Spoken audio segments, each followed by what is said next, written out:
Ok, entonces el primer ejercicio decía, dos alambres no conductores de 1,20 metros forman un ángulo recto. Ok, entonces, ¿qué quiere decir eso? Es aquí es donde hay un ángulo recto.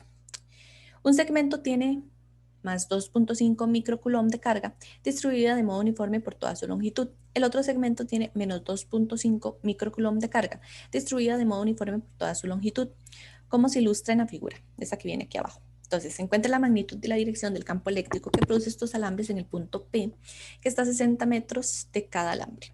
¿Ok? Entonces, primero, lo que hay que ver es cómo va el campo eléctrico.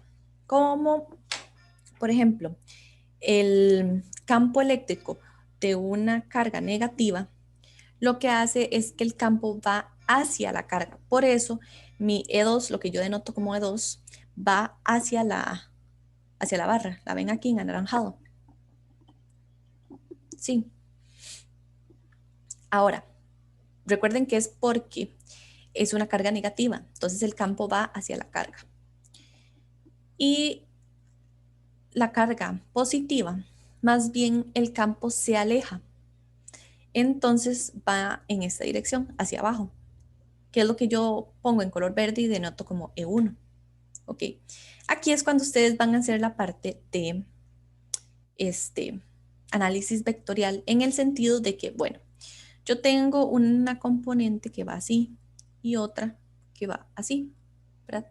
Entonces, recuerden que mi vector resultante sería empezar aquí y terminar acá. Entonces, mi campo total es este que está en rojo, ¿verdad? Ese es como yo voy a observar cómo va mi campo resultante. Ahora,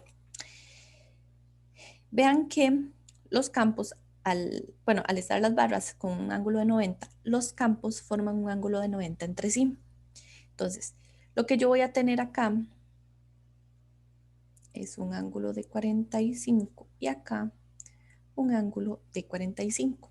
Entonces, vean que el E2 solo tiene componente en X y E1 solo tiene componente en Y. Entonces, para calcular las magnitudes tengo que usar, por ejemplo, las componentes. Entonces, la E2 las hago como el coseno, ay, perdón, sí, el coseno de 45, ¿verdad? Porque es el adyacente.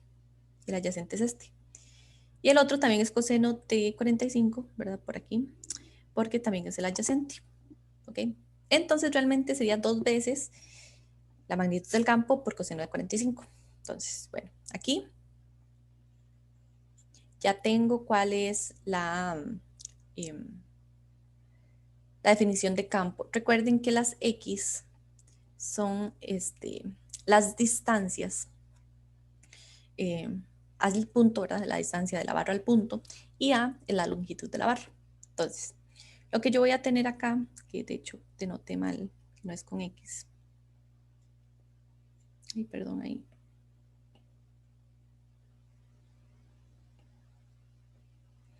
Es E1 más E2 es igual a 2E, ¿verdad? Porque de hecho tienen la misma magnitud, no 2E coseno de zeta.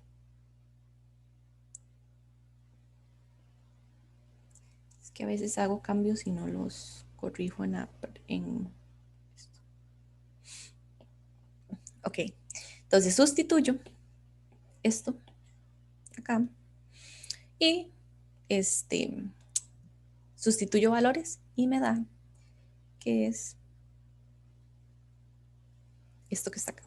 Recuerden que la barra, como nosotros lo habíamos visto, era que consideraban, bueno, en esa demostración con esta fórmula, que esto sería de menos a. Entonces se utiliza la mitad del, de la barra. ¿Qué era lo que les iba a decir? Ok, puede ser que ahí tenga un error, pero ahí lo revisan. No, no me acuerdo si tengo un error ahí en el cálculo cuando puse creo que aquí es 12, bueno, 1,2, pero bueno. Ahora, ¿cómo saco yo la dirección? Cuando veían vectores, ¿cómo sacaban ustedes la dirección? Con arcotangente de las componentes del vector. Ujú, exactamente. O pueden, digamos, hay varias formas. Con esa o viendo cómo se está comportando, por ejemplo, en qué cuadrante le tira el vector, etcétera.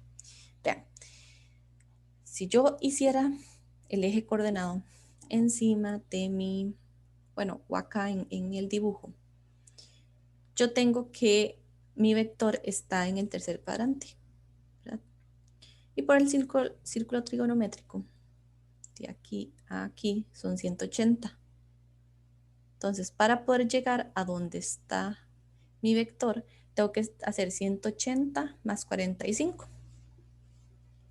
Ujú. Entonces, yo lo puedo dar así, puedo dar la dirección, digamos, en las opciones que ustedes de las pruebas cortas les puede venir así, ¿verdad? Con esto. O les puede venir que viene, ¿cómo se llama? Con respecto al eje negativo, se los pueden dar, ¿verdad? Al eje X negativo, que sería más bien verlo de esta forma. En este caso, la forma más usual es darlo con respecto al eje X positivo, ¿verdad? Que es dando vuelta contraria al movimiento de las manecillas del reloj. Entonces, este campo está a 225 grados en dirección contraria a las manecillas del reloj. ¿Okay? Y en la parte B, nada más era calcular la fuerza, pero ustedes saben que la fuerza es E por la magnitud del campo eléctrico y les da que es 1 por 10 a la menos 14 newton. Ahora reviso porque puede ser que sustituya algo aquí en la ecuación, pero ya se lo subo bien en mediación virtual.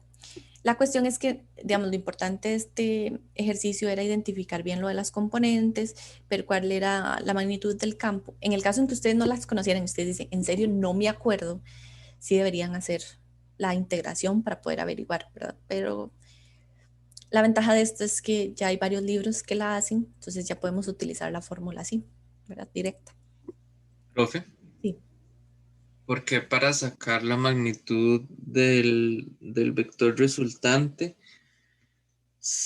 o sea, es que yo me acuerdo que había que sacar primero la magnitud en X y uno decía magnitud en X más magnitud en Y al cuadrado, cada una, y saco raíz, eso me da el vector resultante, pero aquí usted lo hizo como 2e coseno de 45.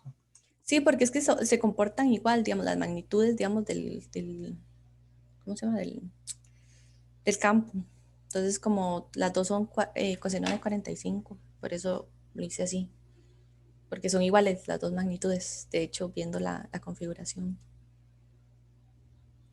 Y no sería, No es la magnitud, o sea, no es el resultante lo que estamos calculando, sino ¿cómo se llama esto? El campo neto total. Y recuerden que, tal vez lo dije mal, el campo neto total, recuerden que era la suma de los campos, o sea, las magnitudes de los campos. Era como hacer una sumatoria de todos los campos que afectan en el punto en el espacio. Entonces, por eso yo estoy sumando la magnitud del campo 1 más la magnitud del campo 2. Este es el campo neto total que afecta en ese punto. O sea, sí, perdón, tal vez dije el resultante, pero realmente lo que estoy haciendo es este, sumando, digamos, los dos campos, bueno, las magnitudes de los dos campos.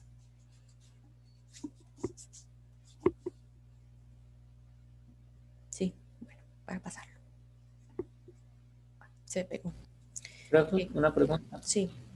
Ahí en eso, digamos, esa longitud de cada alambre que nos dan, digamos, ¿para qué lo utilizaríamos? ¿Cómo para qué? Sí, digamos, no se utilizaba en el... Sí, es, digamos, era en esto que les decía, que, bueno, cuando yo tengo un alambre, esta fórmula me dice que el alambre es de esta forma. Bueno, vamos a ver, para dibujarlo. Bueno, yo lo tengo así el alambre, tengo un punto aquí, ¿verdad? Entonces ellos lo denotaban que esto era menos A hasta A. Entonces la distancia A era la mitad de la barra, ¿verdad? Es como si yo tuviera una barra de longitud L, entonces sería de menos L medios a L medios, ¿verdad? Entonces yo estoy utilizando aquí la mitad de la longitud de la barra. que la barra es 1.2 metros. Bueno, ahora, el 2 era bastante tediosillo de manejar, pero no era imposible, ¿ok? Este ejercicio se los pongo porque es importante que vean cómo manejar este tipo de cosas, ¿verdad? Porque puede ser que en la prueba corta les pongan el enunciado A, bueno, el inciso A, el inciso B o el C, ¿verdad? Bueno, el C se los pone como opciones, por ejemplo. Entonces, ¿qué es lo importante saber? ¿Ok? Cuando nosotros tenemos una lámina cargada, lo que nosotros tenemos es como este dibujo que está acá, o como este que está acá, donde las líneas de campo salen de esa forma, ¿verdad? Eso por definición, como viene en el libro, y de hecho viene la demostración de cómo sacamos la ecuación al final. Entonces, este problema lo que nos pide es que saquemos el campo en cada una de las secciones. Tengo la sección 1, la 2 y la 3. Entonces, tengo que sacar el campo en esas 3. Ya les dije, ustedes pueden hacer la demostración, pero ya tienen una herramienta por ejemplo, en la presentación que les subí, que les enseñé ahora, donde viene cuál es el campo, digamos, de una lámina. Entonces, para la primera parte nos dice que la carga superficial es de más 3 microcoulomb entre metro cuadrado. ¿Ok? ¿Qué quiere decir eso? Que cada lámina, o sea, sigma 1 es igual a sigma, que es ese valor que da en A, y sigma 2 es igual a sigma, que es ese valor que da en A. ¿Ok? Entonces, ahora nos vamos a poner a analizar esto. ¿Ok? Yo tomé X positivo hacia acá y X negativo hacia acá, ¿verdad? Traté de hacer el dibujo como en 3D, pero realmente lo que nos interesa es el eje X que está en esta dirección. No importa cómo lo hayan dibujado ustedes. ¿Por qué? Porque me están diciendo que X es donde se ubican los planos. Ok, entonces recuerden. El campo es igual a el campo de la placa 1 más el campo en la placa 2. ¿Qué pasa? Si yo estoy analizando acá, ¿cuáles son las líneas de campo que yo veo? Ok, yo veo las líneas de campo verde que salen de la placa 1 y también voy a sentir o voy a experimentar las líneas del campo de la placa 2, ¿verdad? Que si ustedes las extienden, se ven de esta manera. En este caso, esas dos líneas, las de, o sea, de la 1 y de la 2, van a ir en X negativo. ¿Ok? Ustedes se acuerdan que para una placa cargada, el campo es sigma entre 2 epsilon 0. Entonces, este campo va a ser menos sigma entre 2 epsilon 0 en I menos sigma 2 epsilon 0 en I, ¿verdad? Entonces, al hacer la operación me va a quedar que es menos sigma entre epsilon 0 en I. Entonces, yo ya sé que es sigma, porque de hecho me lo dice acá. Y yo ya sé cuánto es el valor de epsilon 0, que es 8.85 por 10 a la menos 12. Y esto me da como resultado esto que tenemos acá, en dirección I. ¿Okay? Tiene sentido porque las dos líneas irían hacia allá. ¿Okay? Ahora, ¿qué pasa en esta región? ¿Okay? Yo voy a tener estas líneas que van en positivo y estas que van en negativo. Las ven acá, como la expresé. Como ambas tienen el mismo valor de sigma, se cancelan y por eso es 0. De igual forma, en la parte 3. En la parte 3 yo lo que voy a hacer es que voy a tener líneas saliendo hacia acá de la placa 2 y las líneas también saliendo de la placa 1. Entonces lo planteo, van a ser las de la placa 2 y la placa 1 positivas porque van en X positivo. De hecho, si ven, da el mismo valor que en la parte en esta, solo que con signo contrario. ¿Okay? ¿Tienen dudas con respecto a esto?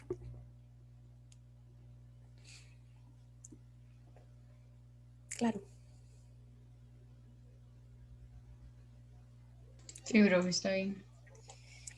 En la parte B es hacer exactamente lo mismo y el planteo es exactamente igual, pero hay que saber que existe esa condición que nos dice que sigma 2 es igual a menos sigma 1, ¿verdad? Por esto que está acá. Igual lo podrían haber hecho sustituyendo los valores, no importa.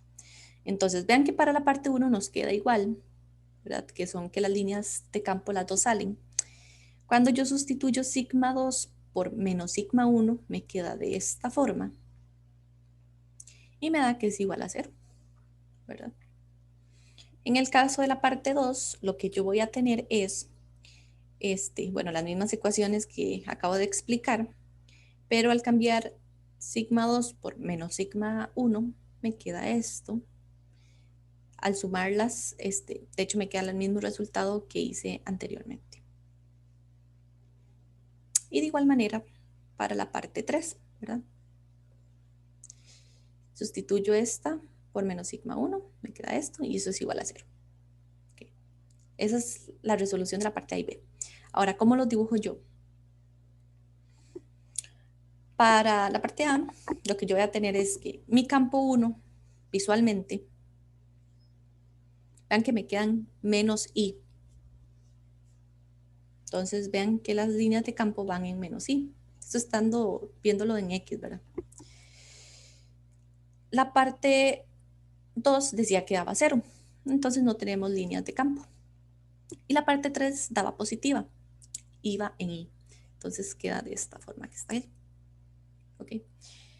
Y para la parte B, recuerden que para esto y esto daba 0, ¿verdad? Véanlo aquí.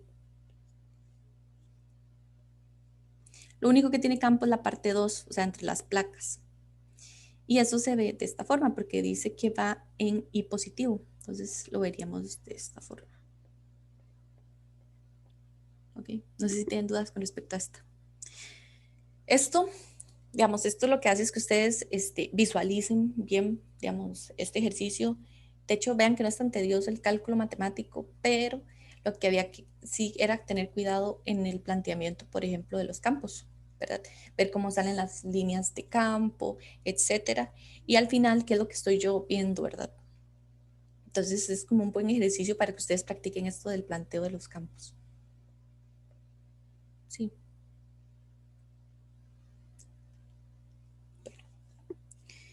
Y la parte 2. Perdón, el ejercicio 3. Entonces, bueno, como ya les dije, decía, suponga que diseña un aparato en el que un disco con carga uniforme de radio R debe producir un campo eléctrico. La magnitud del campo es más importante a lo largo del eje perpendicular central del disco, en un punto P a una distancia de 2R del disco. Ok, esto es 2R. El análisis de costo sugiere que se cambie un anillo del mismo radio exterior R, pero con un radio interior R medios. Suponga que el anillo tendrá la misma densidad de carga superficial que el disco original. Si cambia el anillo, ¿en qué porcentaje disminuirá la magnitud del campo eléctrico? Entonces, yo tengo el campo para un disco cargado, ¿verdad? Z es la distancia desde el disco al punto donde está midiendo el campo y R es el radio del disco. Entonces, en el caso yo denoté el primer disco como A y el segundo disco como B para poder diferenciarlos. Yo tengo que sustituyo, ¿verdad? Aquí los valores. Z es 2R porque me lo dice el enunciado. Y bueno, el radio aquí es R. Entonces me queda de esta forma. Ahora, aquí se los escribí para que les quede como más claro por si al final se les olvida. Dice, ambas figuras son discos. Por eso B es equivalente a A, más un disco concéntrico más pequeño de radio R medios con un valor opuesto de sigma.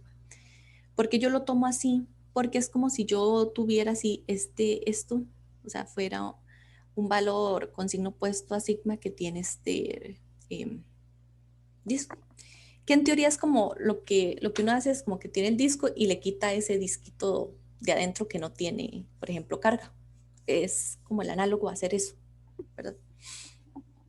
Entonces, ¿qué es lo que yo voy a tener? Ok, voy a tener el campo en B, va a ser el campo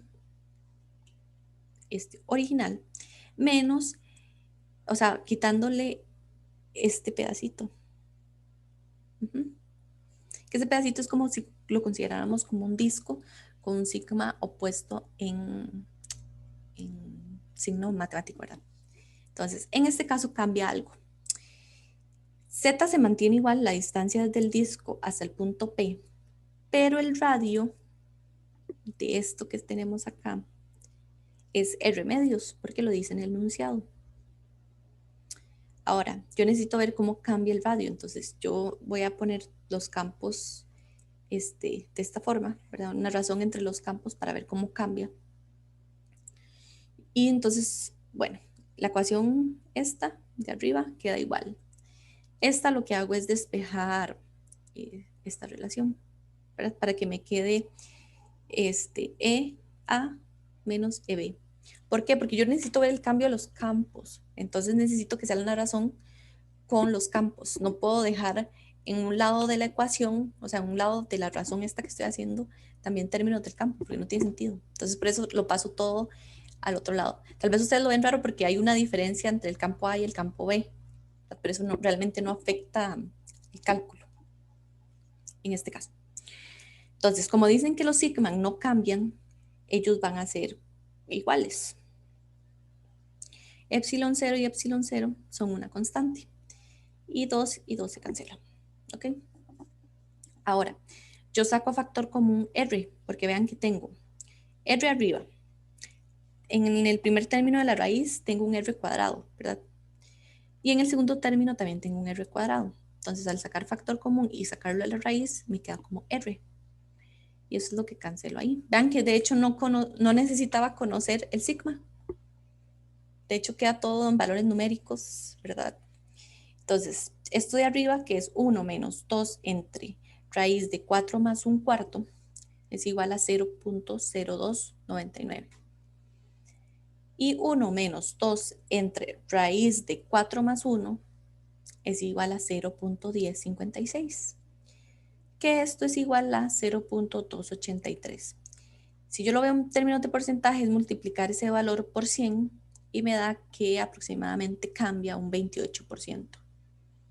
¿Qué quiere decir esto? Que es, digamos, si yo lo despejara, digamos, si me queda, no, así no es, de la forma,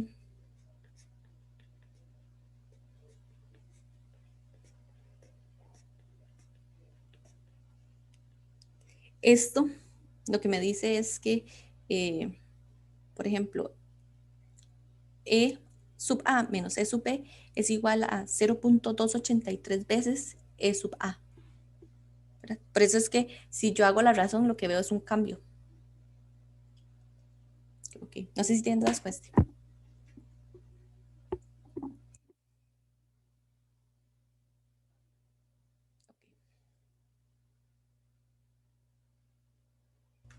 Ok. La 4, ¿verdad? Decía que hay que averiguar la carga en el centro de un cubo imaginario de 20 centímetros de lado, ¿verdad? Entonces, el flujo neto, ¿verdad? Del cubo es igual al flujo, ¿verdad? Es igual a la carga encerrada entre epsilon 0. Entonces, en ese caso, como el flujo eléctrico que nos da el enunciado es solo de una cara, entonces nosotros podríamos sacar el flujo de una cara como un sexto del flujo neto del cubo, ¿verdad? Entonces nos va a quedar que es la carga entre 6 por epsilon 0. Y si despejo la carga, me va a quedar que es el flujo de la carga por 6 por epsilon 0, ¿verdad? Y sustituyo los valores y me da que es 7.97 por 10 a la menos 8 o en nanocoulomb es 79.7. Les hago la conversión porque, ¿verdad? Como ustedes han visto, a veces las opciones de las pruebas pueden venir en otras unidades. Y a veces como que ellos ponen las unidades como que se vea más bonito o más fácil de identificar. Entonces a veces cuando, por ejemplo, en estos casos tiran en nanocoulomb o así, ¿verdad? Entonces por eso es que les hice la conversión, pero también lo podían dejar en coulomb, no importa. El 7 era el que era un poquillo más largo en la parte escrita, digamos, pero era bastante sencillo. Entonces, yo tengo esta figura.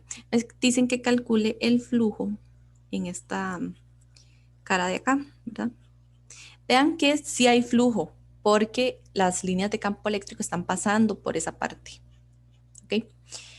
Lo que hay que notar acá es que recuerden que este zeta es el ángulo entre el vector E y el vector A.